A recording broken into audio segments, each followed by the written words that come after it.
Vai haver mais escola de samba, não vai.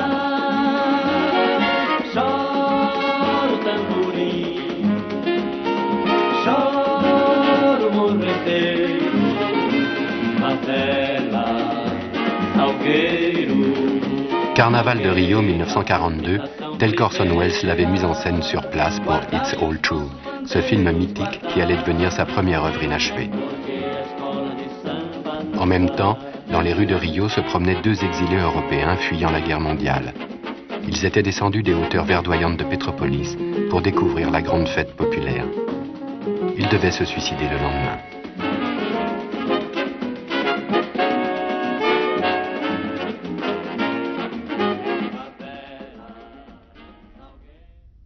Le 23 février 1942, la police de la petite ville de Petropolis fut avisée que Rua Gonçalves, 34, un couple d'étrangers distingués, venait de se suicider. Le mort était l'écrivain Stefan Zweig. Autrichien de naissance, naturalisé anglais quelques mois auparavant, il venait de fêter son 60e anniversaire. La morte était son épouse, Elisabeth Charlotte, née Altmann, âgée de 33 ans. Le médecin légiste déclara que le décès devait remonter à la veille, entre midi et 16 heures. Ils avaient absorbé du Véronal. Une bouteille d'eau minérale Salutaris se trouvait sur la table de nuit.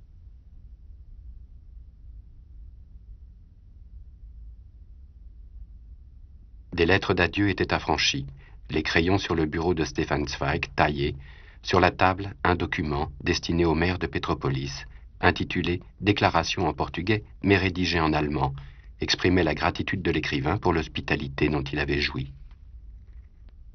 À côté, une enveloppe portant la mention « Disposition concernant mon chien ».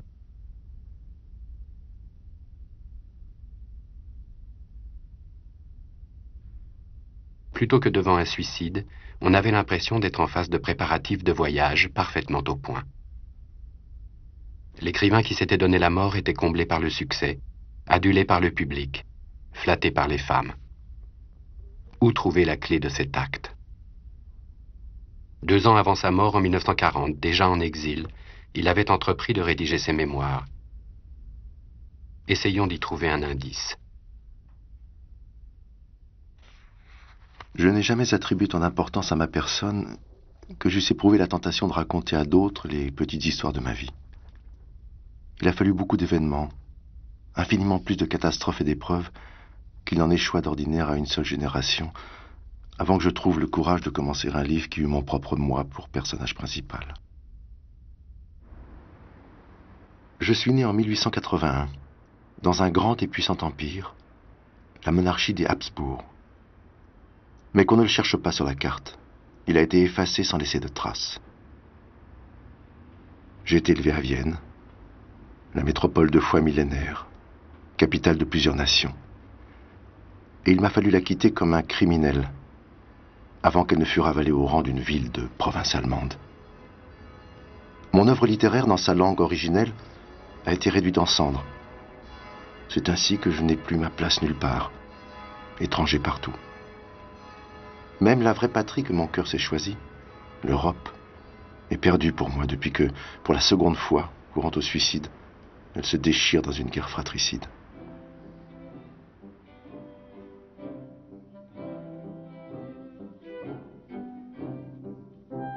Quand je dis sans y prendre garde ma vie, il m'arrive souvent de me demander involontairement laquelle de mes vies? Celle d'avant la guerre mondiale? Celle d'avant la première ou d'avant la seconde? Ou encore ma vie de maintenant? Si je cherche une formule commode qui résume l'époque antérieure à la Première Guerre mondiale, dans laquelle j'ai été élevé, j'espère avoir trouvé la plus expressive en disant « c'était l'âge d'or de la sécurité ».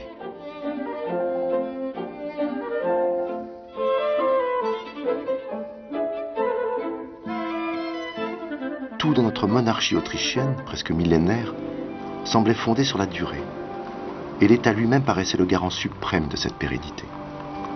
Notre monnaie, la couronne autrichienne, circulait en brillantes pièces d'or et nous assurait ainsi de son immutabilité. Chacun savait combien il possédait ou combien lui revenait, ce qui était permis ou défendu.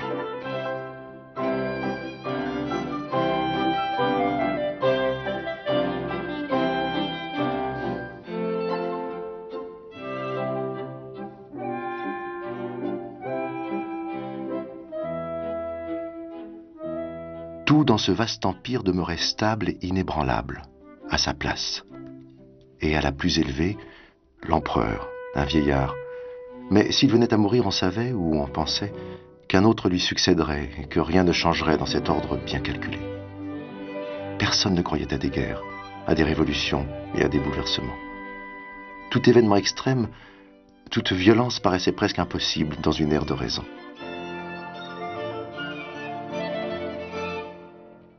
Le XIXe siècle, dans son idéalisme libéral, était sincèrement convaincu qu'il se trouvait sur la route rectiligne et infaillible du meilleur des mondes possibles.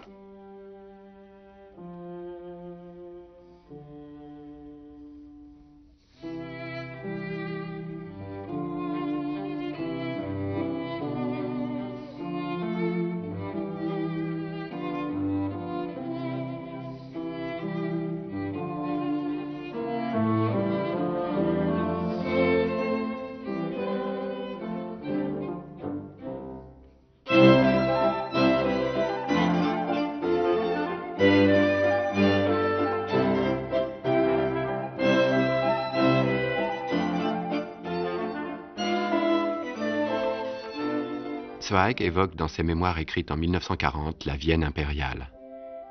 En cette même année, le journal nazi Der Stürmer le traite de juif ayant essayé d'enjuiver et de pervertir l'art allemand.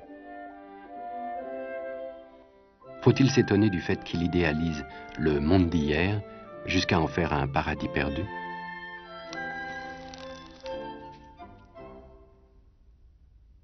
Mes parents étaient des gens aisés, qui peu à peu devinrent riches et même très riches. Leur genre de vie me paraît si typique de cette bonne bourgeoisie juive qui a donné à la culture viennoise tant de valeurs essentielles et qui, en récompense, a été complètement exterminée, qu'en relatant leur existence paisible et silencieuse, je livre en réalité un récit tout impersonnel. 10 ou 20 000 familles ont vécu à Vienne, comme mes parents dans ce siècle des valeurs assurées. Établis depuis plus de 200 ans, dans la ville impériale, les Juifs y trouvèrent une tâche personnelle à remplir. Au cours du siècle passé, le culte des arts avait perdu en Autriche ses gardiens et protecteurs institutionnels, la maison impériale et l'aristocratie. Il fallut que la bourgeoisie sautât sur la brèche, et ce fut justement l'orgueil et l'ambition de la bourgeoisie juive de paraître là, au premier rang, afin de maintenir dans son ancien éclat la renommée de la culture viennoise. Les Juifs avaient toujours aimé cette ville et s'y étaient acclimatés de toute leur âme. Mais seul leur amour de l'art viennois leur permit de sentir qu'ils avaient pleinement acquis droit de cité, qu'ils étaient véritablement devenus des Viennois. Gustav Mahler, Schönberg, Oskar Strauss, Hofmannsthal, Arthur Schnitzler, Peter Altenburg, Max Reinhardt, Freud, par leur amour passionné de cette ville, par leur volonté d'assimilation, y étaient parfaitement adaptés. Et ils étaient heureux de servir la gloire de l'Autriche. Je dois personnellement reconnaître que ni à l'école, ni à l'université, ni dans le monde littéraire, nul ne m'a jamais suscité le moindre embarras ou témoigné le moindre mépris parce que j'étais juif. La haine entre les pays, les peuples, les couches sociales, ne s'étalait pas quotidiennement dans les journaux. Elle ne divisait pas encore les hommes et les nations. L'odieux instinct du troupeau, de la masse, n'avait pas encore la puissance répugnante qu'il a acquise depuis dans la vie publique. Pour les adolescents de l'époque, curieux de tout ce qui était nouveau en littérature et en art, l'école n'était qu'un long purgatoire. Nous sentions instinctivement que nous n'avions plus rien à apprendre d'elle. Et il y avait au dehors une ville pleine de 1000 invitations diverses. Une ville qui nous offrait ses innombrables suggestions. Une ville avec des théâtres, des musées, des bibliothèques, des universités, de la musique, où chaque jour apportait de nouvelles surprises.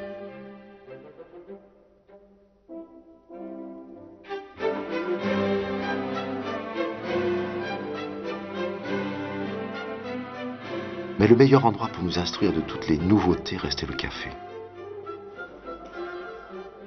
Pour comprendre cela, on doit savoir que les cafés à Vienne constituent une institution d'un genre particulier qui ne peut se comparer à aucune autre au monde.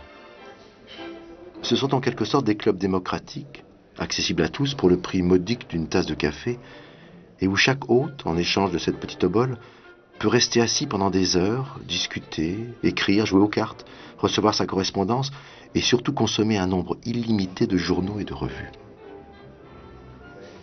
Dans un bon café de Vienne, on trouvait non seulement tous les journaux viennois, mais aussi ceux de tout l'Empire allemand, les Français, les Anglais, les Italiens et les Américains, et en outre les plus importantes revues d'art et de littérature du monde entier. Ainsi, nous savions tout ce qui se passait dans le monde, de première main.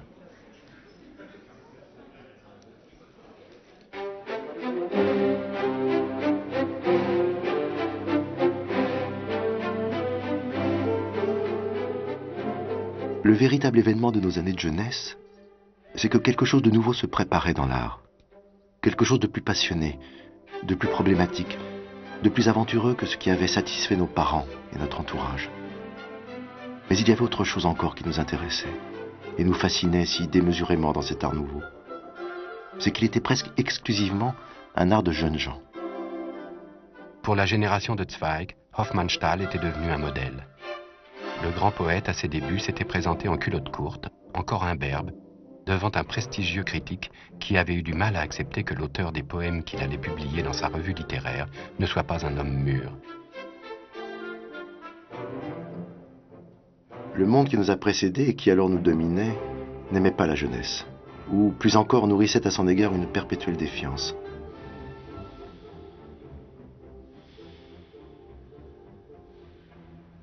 Dans ses mémoires, Zweig avait commencé par ne rien dire des difficultés de cette jeunesse en dehors du monde de l'art, de son mal de vivre. Sa première femme, moins portée vers la nostalgie et l'idéalisation, devait le pousser à ajouter un chapitre, Eros Matutinus.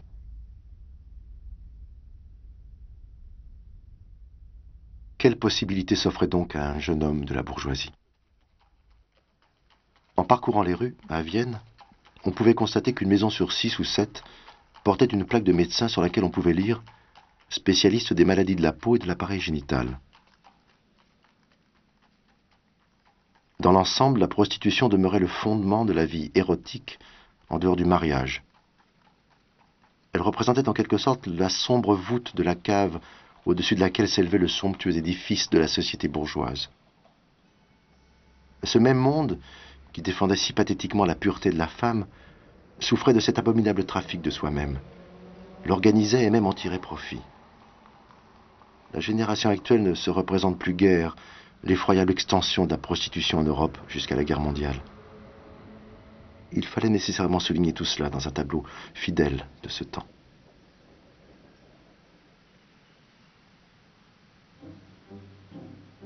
C'est dans ce monde-là qu'à l'âge de 16 ans, Stefan Zweig commence à publier des poèmes dans des revues littéraires de Berlin et de Munich. En 1901 paraît à Berlin son premier recueil de poèmes. À Vienne, Theodor Herzl, fondateur du mouvement sioniste, l'invite à collaborer au journal le plus prestigieux, la Neue Freie Presse. Il voyage beaucoup, rencontre Rilke et Rodin à Paris. Entre 1908 et 1909, il passe 5 mois en Inde. En 1910, à Paris, il se lie d'amitié avec Romain Rolland, qui deviendra une présence tutélaire dans sa vie intellectuelle. Finalement, en 1912, il rencontre Frédéric von Winternitz. Elle est mariée, elle a 2 filles. Il l'épousera 8 ans plus tard, dès que la nouvelle loi autrichienne permettra aux divorcés de se remarier. Tout se présentait uni et clair à mes yeux, en cette 32e année de ma vie. Le monde s'offrait à moi, beau et chargé de sens, comme un fruit délicieux dans cet été rayonnant. Et je l'aimais pour son présent et pour son avenir encore plus beau. Alors retentit à Sarajevo ce coup de feu qui, en une seconde, fit voler en 1000 éclats ce monde de la sécurité et de la raison créatrice dans lequel nous avions été élevés.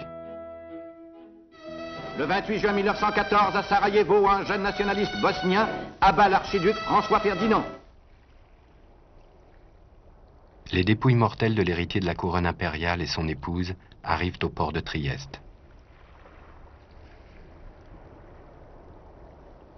L'Empire met en scène ses pompes funèbres. Ailleurs, diplomates et gouvernements européens laissent cet épisode échapper entre leurs doigts. Le jeune écrivain qu'était Zweig n'avait publié alors que des œuvres que la postérité devait oublier. Peut-être avait-il besoin de vivre la fin d'un monde pour quitter brutalement une adolescence trop séduisante, trop prolongée.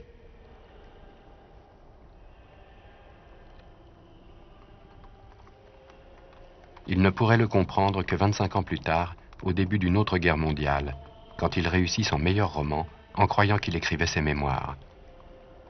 Évocation d'une Vienne disparue, de sa jeunesse morte, de ce paradis que chacun a perdu, le monde d'hier. Un mois après, la guerre est déclarée à la Serbie. Premier acte du drame de la Grande Guerre. À Vienne, la musique résonnait, et je trouvais toute la ville en délire. Je dois à la vérité d'avouer que dans cette première levée des masses, il y avait quelque chose de grandiose, d'entraînant et même de séduisant, à quoi il était difficile de se soustraire. Ces milliers et ces centaines de milliers d'hommes sentaient comme jamais ce qu'ils auraient dû mieux sentir en temps de paix. À quel point ils étaient solidaires. Si je ne succombais pas moi-même à cette subite ivresse patriotique, je ne le dus nullement à une lucidité ou à une clairvoyance spéciale, mais au genre de vie que j'avais mené jusque-là. 2 jours auparavant, j'étais encore en pays ennemi, et j'avais ainsi pu me persuader que les grandes masses y étaient tout aussi pacifiques que les gens de chez nous. J'avais trop longtemps mené une existence cosmopolite pour pouvoir du jour au lendemain haïr un monde qui était mien au même titre que ma patrie. Je fus donc affermi dès le premier instant dans ma position de citoyen du monde.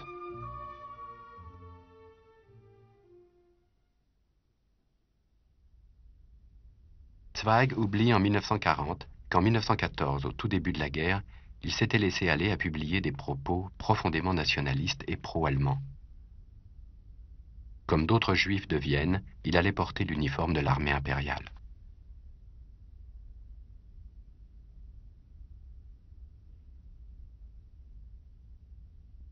Comme un de mes amis, officier supérieur, était aux archives militaires, je puis y être engagé. Envoyé sur le front de l'Est, Zweig découvre en Galicie, aux frontières orientales de l'Empire, une humanité qui n'avait jamais éveillé la curiosité du jeune écrivain.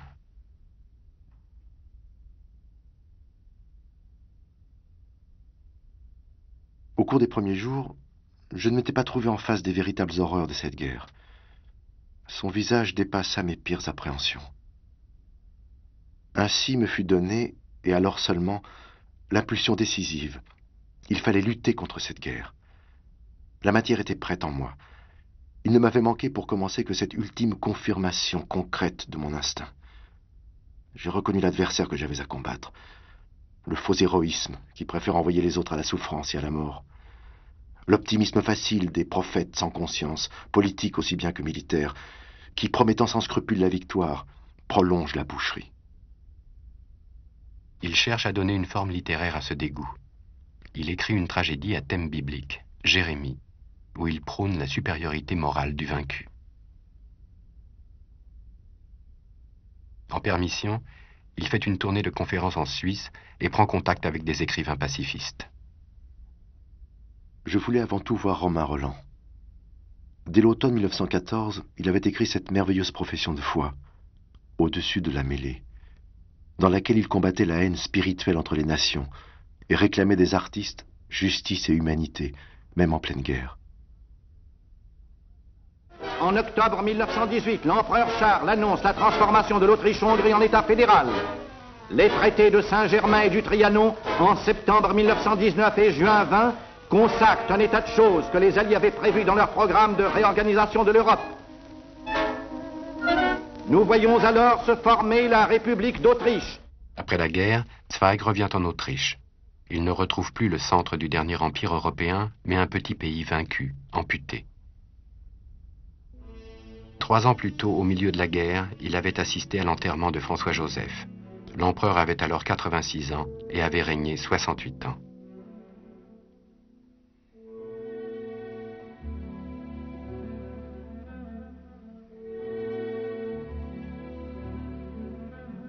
Par un jour d'hiver brumeux et humide, j'avais vu le catafalque. alors qu'en pleine guerre on descendait le vieil homme dans la crypte des Capucins pour qu'il prenne son dernier repos.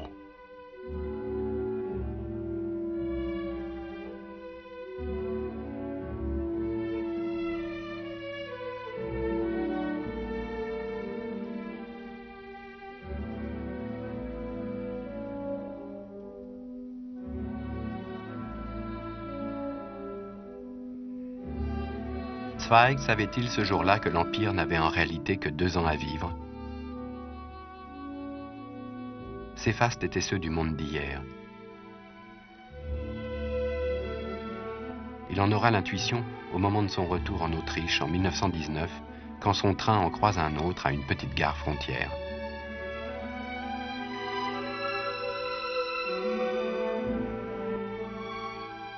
Le train s'avança lentement. La locomotive s'arrêta. Un mouvement imperceptible se fit dans les rangs de ceux qui attendaient. Je ne savais toujours pas pourquoi.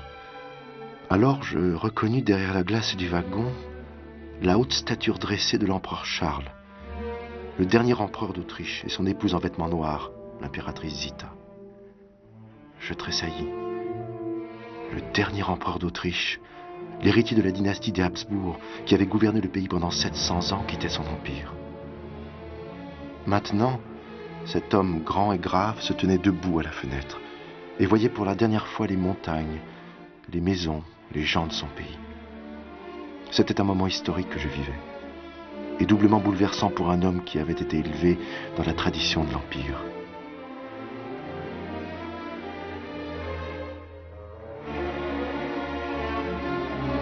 Tous ceux qui nous entouraient sentaient l'histoire universelle dans ce spectacle tragique.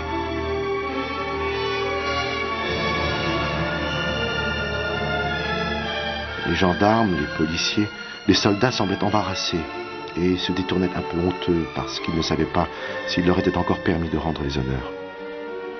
En cet instant seulement, la monarchie presque millénaire avait réellement pris fin.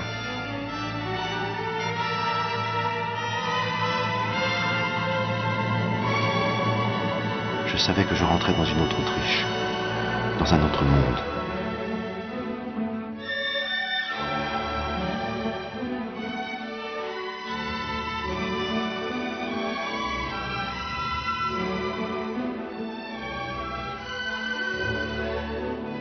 En 1919, il avait su se réinventer une vie.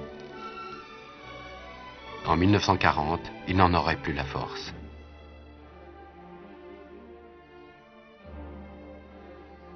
Pour la première fois, je considérais les yeux jaunes et dangereux de la famine.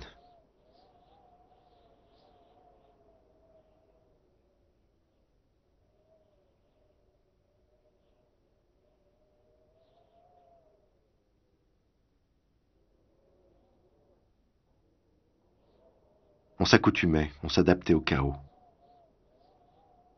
Jamais en Autriche nous n'avons aimé l'art davantage que durant ces années de chaos. Car voyant que l'argent nous trahissait, nous sentions que seul ce qu'il y avait en nous d'éternel était véritablement constant. Jamais je n'oublierai une représentation en ces jours d'extrême détresse. On payait sa place de galerie avec une liasse de billets de banque qui aurait autrefois suffi à louer une loge de luxe pour toute l'année. On ne retirait pas son par-dessus, car la salle n'était pas chauffée, et l'on se serrait contre son voisin pour avoir plus chaud.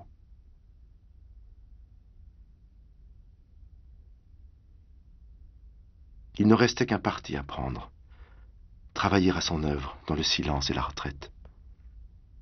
J'avais atteint le milieu de ma vie, l'âge des simples promesses était révolu.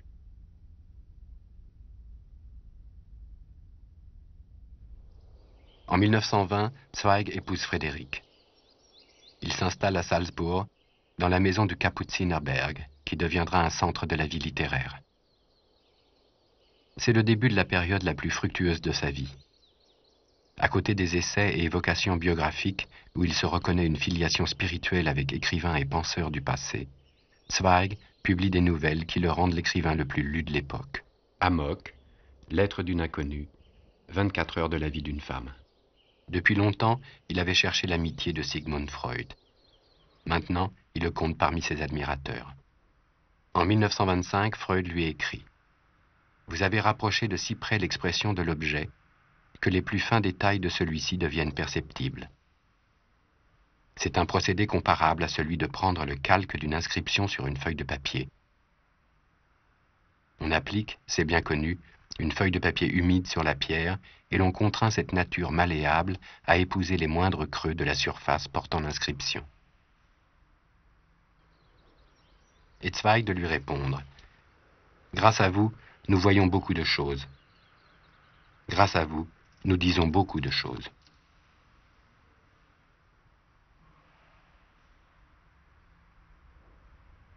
Est-ce par indolence, lâcheté ou insuffisance de vision que tous se bornent à dessiner la zone supérieure et lumineuse de la vie, où les sens jouent ouvertement et légitimement, tandis qu'en bas dans les caveaux, dans les cavernes profondes et dans les cloaques du cœur s'agitent, en jetant des lueurs phosphorescentes, les bêtes dangereuses et véritables de la passion, s'accouplant et se déchirant dans l'ombre, sous toutes les formes de l'emmêlement le plus fantastique.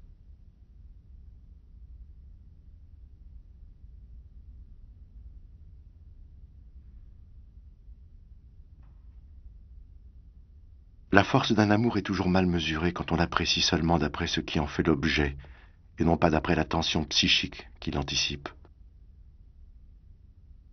D'après cet intervalle vide et sombre, fait de déception et de solitude, qui précède tous les grands événements du cœur. Ici, il y avait une sensibilité débordante, inemployée, en état d'attente, qui se précipitait au-devant du premier être qui semblait la mériter.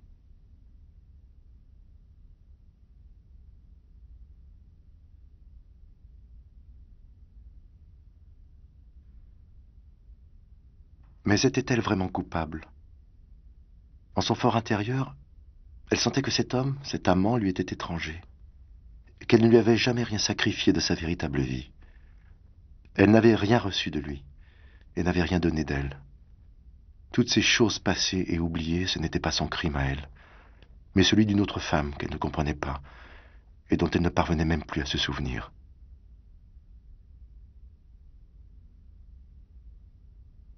Soudain, elle eut peur.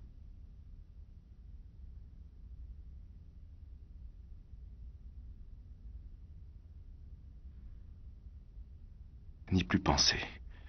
C'est ce que vous désireriez, et vous éteignez la lumière parce qu'elle rend les pensées trop claires, trop réelles. Vous vous efforcez de vous réfugier, de vous cacher dans l'ombre. Vous vous déshabillez pour pouvoir respirer plus librement. Vous vous jetez au lit pour dormir et ne plus sentir.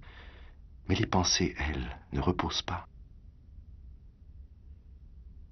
Telles des chauves-souris, elles voltigent d'une façon confuse et spectrale autour de vos sens affaiblis, avides comme des rats, elles rongent et creusent votre fatigue, si grande soit-elle.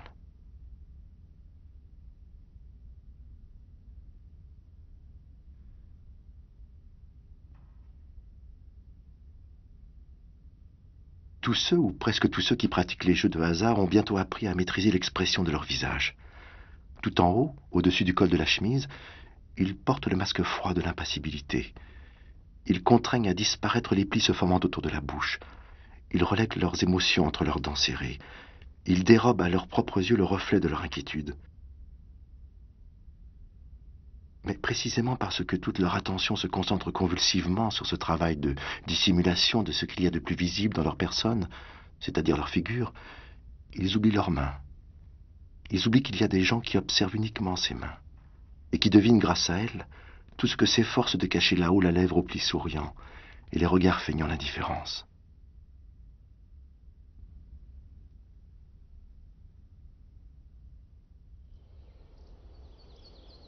La maison de Salzbourg est devenue dans les années 20 le refuge et la forteresse de Zweig.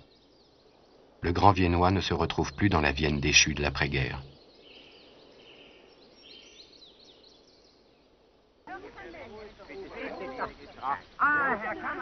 De 1924 à 1933, ce qu'il y a de plus remarquable à signaler dans ma vie personnelle, c'est qu'un hôte bienveillant vint dans ma maison et s'y établit.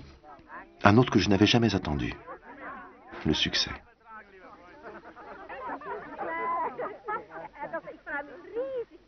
Et pourtant, ce succès le trouble, l'angoisse. Il y voit quelque chose d'immérité. Pire encore, la preuve du fait qu'il n'est pas un très grand écrivain. La facilité avec laquelle il produit récits, essais historiques, biographies, alimente cette méfiance intime devant sa propre œuvre. Il collectionne les autographes des écrivains qu'il admire et dans la trace physique de leur travail, croit déceler le mystère de leur talent. Il méprise les mondanités, mais s'y livre, trop faible pour s'y soustraire.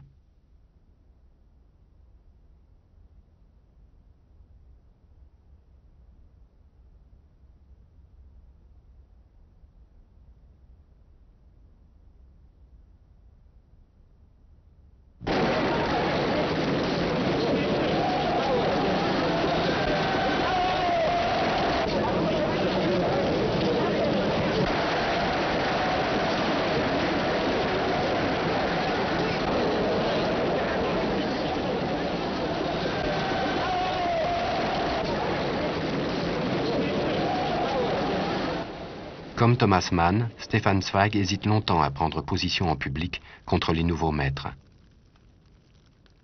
Et pourtant, les livres brûlés en 1933 interdisaient toute illusion.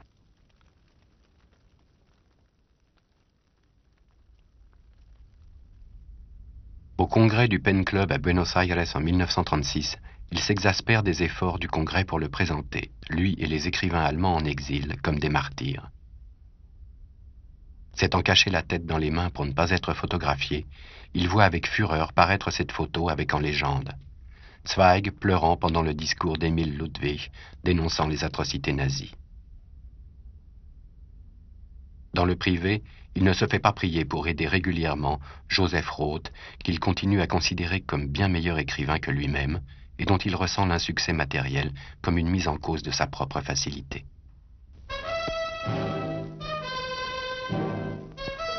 Les nationaux socialistes tentent un coup d'État qui échoue, mais le chancelier Dollfuss est assassiné. Le chancelier Schuschnigg annonce pour le dimanche suivant un plébiscite qui permettra à l'Autriche d'affirmer sa volonté de rester indépendante. Un ultimatum allemand exige l'ajournement du plébiscite. Le gouvernement autrichien s'incline. Un second ultimatum exige le départ de M. Schuschnigg. Où va l'Autriche? Mais où va l'Europe?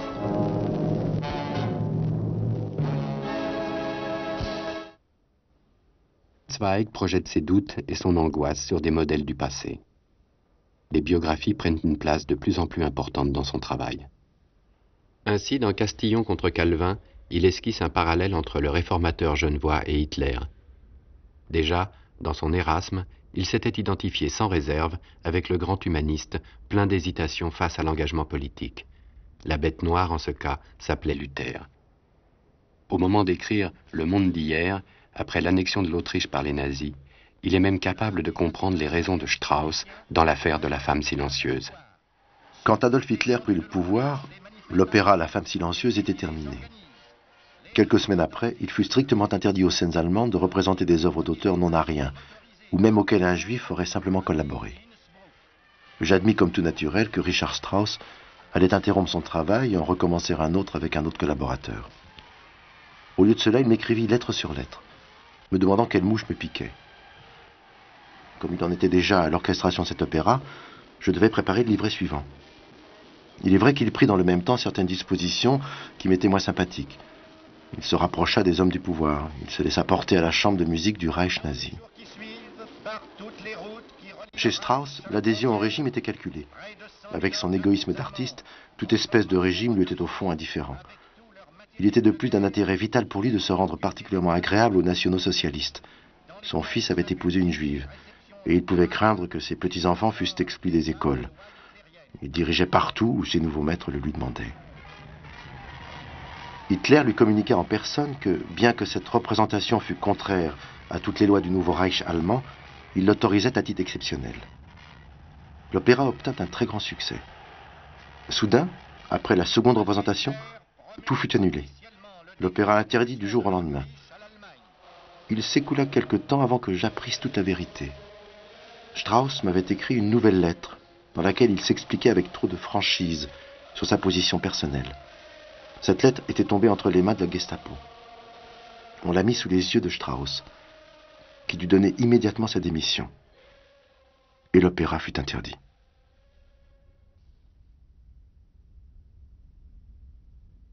Même avant l'annexion de l'Autriche par le Troisième Reich, Zweig ne revient presque plus dans son pays. Tout à coup, les déplacements de l'écrivain célèbre deviennent un exil forcé.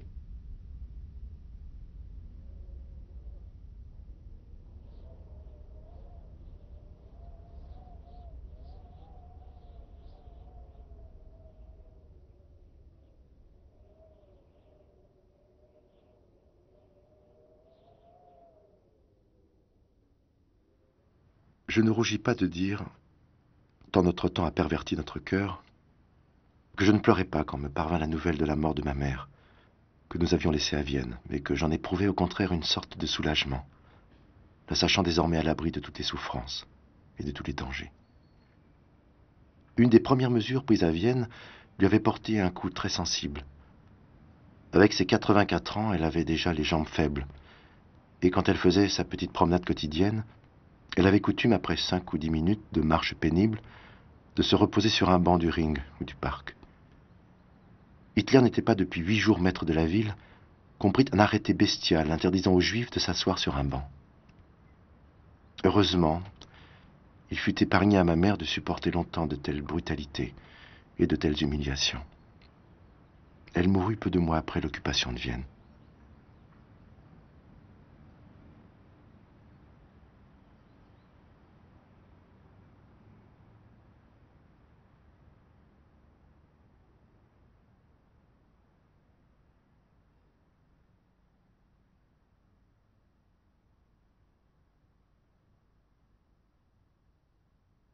De loin, Zweig écrit de plus en plus fréquemment à Freud resté à Vienne. L'exil resserre les liens entre l'écrivain et le savant. En 1937, il écrivait « Lorsque je pense à Vienne et que je deviens sombre, je pense à vous. D'année en année, votre noire sérénité se fait de plus en plus exemplaire pour moi. » Le maître répond « Mon travail est derrière moi. Le doute est inséparable de la recherche et l'on n'a certainement pas trouvé plus qu'une petite parcelle de vérité. L'avenir proche paraît bien sombre. » Freud meurt le 23 septembre 1939 en exil à Londres. Zweig, dans une Angleterre pour laquelle il n'est légalement qu'un ennemi alien, un étranger ennemi, prend la parole aux funérailles de son compatriote. Il parle en allemand, cette langue que Sigmund Freud a si magnifiquement enrichie et anoblie par son œuvre. Sans lui, la pensée et la compréhension de chacun des hommes du XXe siècle que nous sommes seraient différentes. Chacun d'entre nous penserait, jugerait, sentirait de façon plus étroite, moins libre, moins juste, sans ce qu'il a pensé en avance pour nous. Et pour peu que nous cherchions à progresser dans le labyrinthe du cœur humain, la lumière de son intelligence sera encore sur notre chemin. Tout ce que Sigmund Freud a créé et pressenti comme inventeur et comme guide sera à l'avenir avec nous. Seul nous a quitté l'homme lui-même.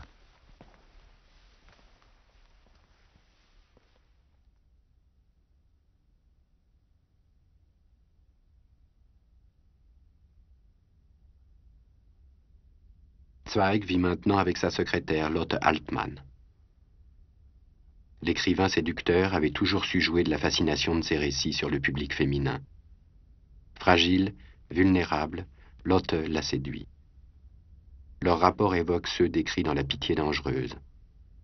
Elle deviendra sa deuxième épouse, celle qui acceptera de le suivre jusqu'au bout. Frédéric, qui avait vécu 25 ans avec lui, ne s'était pas laissé entraîner. Elle reste celle pour qui il ne pouvait pas avoir de secret.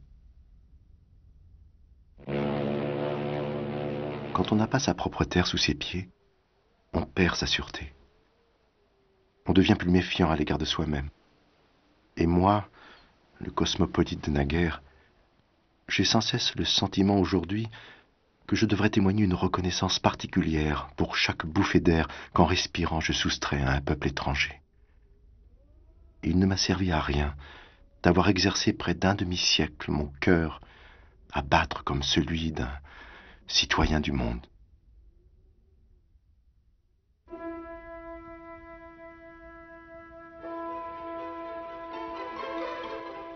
Zweig avait toujours été attiré par le Brésil, exemple de cohabitation et métissage. le président Vargas l'avait invité à écrire un éloge du colosse sud-américain. Au début de la guerre, il y revient avec sa deuxième femme. Ils ont des passeports anglais. Le titre de son livre, Le pays de l'avenir, se chargera d'une ironie pathétique 2 ans plus tard.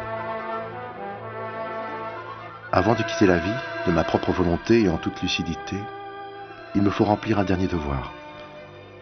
Remercier de tout cœur le Brésil, ce merveilleux pays, qui m'a offert à moi et à mon travail un havre si agréable et si hospitalier. De jour en jour, j'ai appris à l'aimer davantage, et nulle part ailleurs je n'aurais plus volontiers reconstruit ma vie de fond en comble, après que le monde de ma propre langue est perdu pour moi, et que ma patrie spirituelle, l'Europe, s'est anéantie elle-même. Mais il fallait, après la 60e année, des forces exceptionnelles pour recommencer une fois encore sur des bases toutes nouvelles. Et les miennes sont épuisées par les années d'errance sans patrie.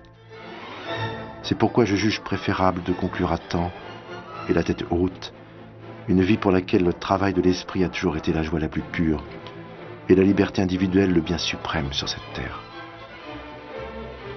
Je salue tous mes amis. Puissent-ils encore voir les lueurs de l'aube après la longue nuit? Moi, par trop impatient, je les précède. Février 1942.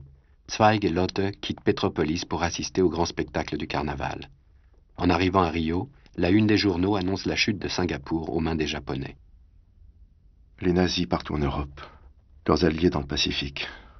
Les taux se resserrent. La fête tourne au cauchemar. Ils regagnent la maison. Peut-être qu'à ce moment-là, la décision est déjà prise. Peut-être qu'elle était prise depuis longtemps. L'Europe, notre patrie, pour laquelle nous avions vécu, était détruite pour un temps qui s'étendrait bien au-delà de notre vie.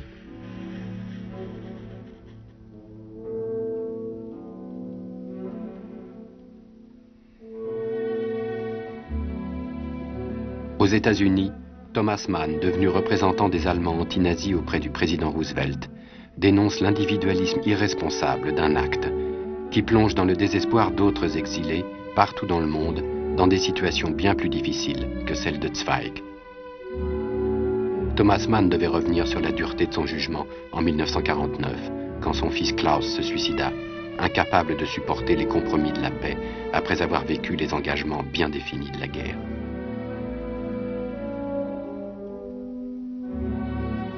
Ma chère Frédéric, quand tu recevras cette lettre, je me sentirai bien mieux qu'auparavant. Je t'écris ces lignes dans les dernières heures. Tu ne peux pas t'imaginer comme je me sens heureux depuis que j'ai pris cette décision. Embrasse tes enfants et ne me plains pas. Rappelle-toi le bon Joseph Roth et rigueur, et comme je me suis réjoui qu'il n'ait plus à supporter ces tourments.